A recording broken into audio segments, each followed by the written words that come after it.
नमस्कार। प्रधानमंत्री नरेंद्र मोदी ने बीजेपी की राष्ट्रीय कार्यकारिणी को संबोधित करते हुए कहा कि अब इलेक्शन में 400 दिन बाकी हैं। रोड मैप सामने रखते हुए कहा कि बीजेपी के कार्यकर्ताओं को पसमानदा मुसलमानों, ईसाइयों, चर्च भी जाना चाहिए और पढ़े लिखे मुसलमानों से बातचीत करना चाहिए, उनके करीब जाने की कोशिश करनी चाहिए। बदले में वोट की इच्छा उनसे नहीं करना चाहिए। प्रधानमंत्री ने राष्ट्रीय कार्यकारिणी में अपने मन की बात कही। चुनाव से 400 दिन बाद पहले ये बात सुनने और कहने में दोनों में बहुत अच्छी लगती है, लेकिन जब चुनाव होता है तब क्या बात कही जाती है और जब चुनाव होगा 400 दिन बाद, तब आप याद रखिएगा कि प्रधानमंत्री ने 400 दिन पहले बीजेपी की राष्ट्रीय कार्यकारिणी में क्या कहा था। बहरहाल बात की थी पसमानदा मुसलमानों की, अपने मन की बात कही थी प्रधानमंत्री ने। तो मैं उन्हीं के संसदीय क्षेत्र वाराणसी में हूं और पसमानदा मुसलमानों के साथ ही हूं। एक ऐसी लोकेलिटी में आया हूं जहां अंसारी ज्यादा अक्सरियत से, यानी मेजॉरिटी में अंसारी ही हैं। और जब देश में पसमानदा मुसलमानों की बात होती है तो बरबस ही अंसारियों की तरफ निगाह जाती है, क्योंकि देश में सबसे ज्यादा पसमानदा मुसलमानों की संख्या अंसारियों की है। और ये बुनकर है, बनारस की जिस साड़ी को पूरी दुनिया में जिसकी धूम है और जानी जाती है, वो यही अंसारी लोग ही बुनते हैं, उसको बनाते हैं। हालांकि वो बिजनेस अब बहुत खराब भी हो गया। तो बात यह है कि, और बात यह भी है कि जब मुसलमानों की बात कही जाती है तो जो लोग कम जानते हैं या उतना नहीं जानते, वो पसमानदा मुसलमानों को मुसलमानों में एक अलग श्रेणी रखना चाहते हैं, लेकिन दरअसल हिंदुस्तान में मुसलमान पसमानदा ही है। अशराफ मुसलमानों की संख्या बहुत कम है। तो मैं बातचीत पसमानदा मुसलमान यहाँ पर जो लोग हैं उन्हीं के बीच में शुरू करता हूँ। प्रधानमंत्री का संदेश पसमानदा मुसलमानों तक पहुँचा, वो तो उनके मन की बात थी। आपके मन की बात क्या है? आप उनके संसदीय क्षेत्र के आप लोग हैं। देखिए, किसी विचारधारा में और वक्तव्य में बड़ा फ़र्क होता है। विचारधारा स्थायी होती है और बयान जो है वो मौका देख के दिया जाता है। विचारधारा जिस पार्टी की ये हो कि गोरी मालो फला को, और वो ये वक्तव्य दे कि इनका भी ख्याल रखा जाए, तो दोनों का अंतर आप समझ लें। मेजॉरिटी वोट्स को कंट्रोल करने के लिए अगर इस पसमानदा को जिसके हक़ में बात कर रहे हैं, अगर उसे डैमेज करना हो तो देर नहीं करनी चाहिए, तो डैमेज भी करते हैं। और कहीं से डैमेज हो रहा हो उसे कंट्रोल करने के लिए इनके हक़ में दो मीठे बोल बोल देना चाहिए, तो उसमें भी कोई हर्ज नहीं है। तो वही उसी तरह के ये दो मीठे बोल हैं। बात जी, मेरी बात आपसे ये है और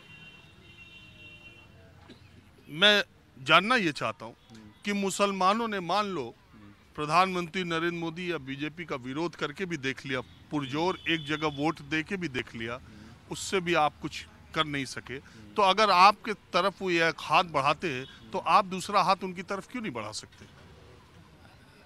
सलीके से अगर बढ़ाए, सलीके से, लफ्ज़ सलीका बड़ा माने है इसके अंदर, तो सलीके से हाथ का बढ़ाया है।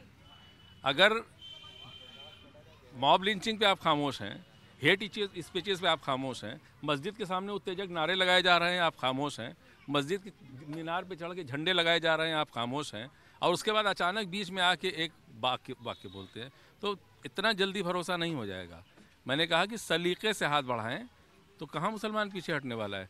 पहले ये कारण जाने कि क्यों मुसलमान उससे दूर हुआ है, और कसम खा के दूर नहीं हुआ है, आज भी आ सकता है। कभी सलीके से हाथ तो बढ़ाएं, बताएं कि एक बयान दे देना सलीके से हाथ बढ़ाना नहीं हुआ। देखिए, आप काशी के उन्हीं के संसदीय क्षेत्र के हैं, इससे तो कोई अंधा भी इनकार नहीं कर सकता कि पिछले 8 वर्षों में यहाँ उनके सांसद होने की वजह से विकास के काम हुए हैं। चलो, काशी विश्वनाथ कॉरिडोर एक मंदिर का कॉरिडोर बना है, लेकिन जो आंकड़े बताते हैं कि फुटफॉल काशी में बहुत ज़्यादा है, टूरिस्ट बहुत ज़्यादा आ रहे हैं, तो उससे आपको भी तो फ़ायदा हो रहा है, आपका भी बिजनेस बढ़ रहा है। वो कहते हैं कि भाई हम हिंदू मुसलमान में फ़र्क करके, तुष्टिकरण के नहीं, अगर नदी में पानी आएगा तो सबको फ़ायदा होगा, अगर बिजली आएगी तो सबको फ़ायदा होगा, अगर टूरिज़्म बनारस में बढ़ेगा तो बनारस के हर आदमी को फ़ायदा होगा। इसमें हिंदू मुसलमान कहाँ है? लेकिन हम मुसलमान हिंदू को तुष्टिकरण करके नहीं देखते, जैसे आज़ादी के बाद 70 सालों ने पार्टियों ने किया। हाँ, इत्तेफाक से ज्ञानवापी भी यही है, इत्तेफाक से ज्ञानवापी भी यही है। जिस विकास की बात आप कर रहे हैं वो अगर यहाँ है और उसमें सबको बराबर से मिल रहा है, तो ज्ञानवापी भी यही है। इसके बाद मथुरा कहीं और है, लेकिन उसका असर पूरे हिंदुस्तान पे है। तो किसी एक लाइन पे आ जाए, ना पूछा जाए सवाल उनसे रोज़ी रोटी का, न पूछा जाए उनसे शिक्षा और स्वास्थ्य का, कहीं लगाए रखा जाए काम पे, तो कभी काशी, कभी मथुरा, कभी अयोध्या। अयोध्या तो खैर चलिए हो गया, अब उसके बाद ताजमहल, फिर कुतुब मीनार। कहीं से आवाज़ उठती है धीरे से करके कि 3 नहीं 300, कहीं 300 नहीं 3000।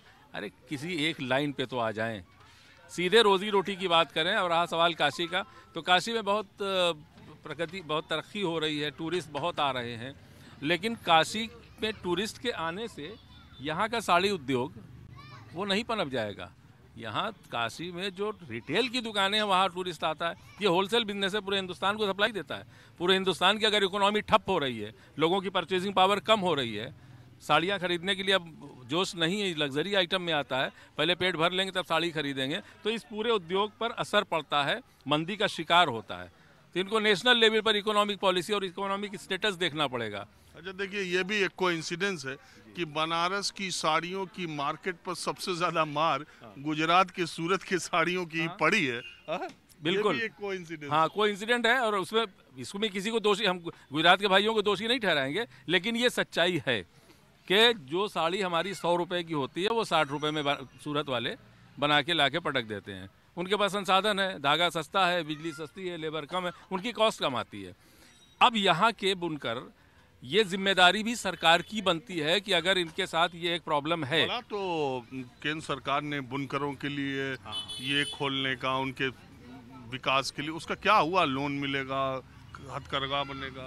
यहाँ पे बहुत करोड़ों अरबों रुपया खर्च करके एक यहाँ पे मेरे ख्याल में 15-20 किलोमीटर फासले पर लालपुर में फैसिलिटेशन सेंटर खोला गया, और वहाँ बड़े बड़े मतलब बनाया बहुत शानदार है।